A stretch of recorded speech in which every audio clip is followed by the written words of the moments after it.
8-2 score লাইনটা নিশ্চয়ই মনে আছে। কট্টর বার্সেলোনা সমর্থক হয়তো সেই দুর্বিষহ স্মৃতি চাইলেও ভুলে যেতে পারবেন না।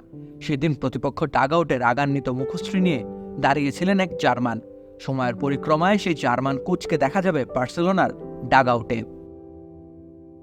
বেশ একটা কানাঘোষা ছিল। স্প্যানিশ ও ইংরেজ গণমাধ্যমে বেশ জোর দিয়ে বলা হয়েছিল হ্যান্সি ফ্লিকই হতে চলেছেন বার্সেলোনার নতুন কোচ। অবশেষে বার্সেলোনা সকল জল্পনা কল্পনার পর আনুষ্ঠানিক ঘোষণা দিয়েছে, হ্যান্সি ফ্লিক আগামী 2026 সাল পর্যন্ত ব্লাউগানাদের হেডমাস্টার হিসেবেই যুক্ত হয়েছেন।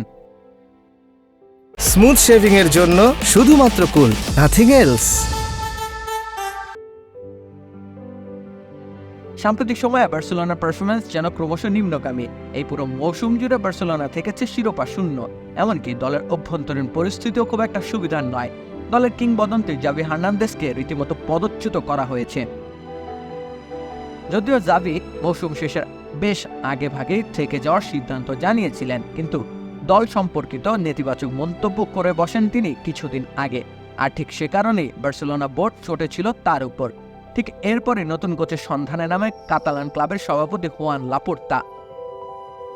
তখন থেকে হ্যান্সি ফ্লিকের নাম ভেসে বেড়াচ্ছিল বার্সেলোনাকে ঘিরে। জার্মানি জাতীয় ফুটবল দলের কোচ হিসেবে দায়িত্ব পালন করেছেন ফ্লিক। সাম্প্রতিক সময়ে জাতীয় দলের হয়ে 25 ম্যাচের মধ্যে 12 ম্যাচে জিতেছেন তিনি।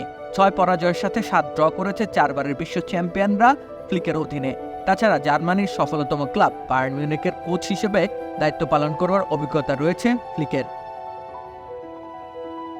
সেখানেও সফলতা দেখেছেন তিনি। নামের ভারে বড় দল সামলানোর অভিজ্ঞতা রয়েছে ফ্লিকের। ঠিক সে কারণেই এই দুঃসময়ে বার্সেলোনা বেশ প্রত্যাশা নিয়ে তাকে নিয়োগ দিয়েছে। এখন দেখবার পালা হ্যান্সি ফ্লিক স্পেনের অন্যতম সেরা ক্লাবকে নিজেদের চিরায়ত রূপে ফেরাতে পারেন কিনা। রাকিব হোসেন রুম্মান, খেলা 71।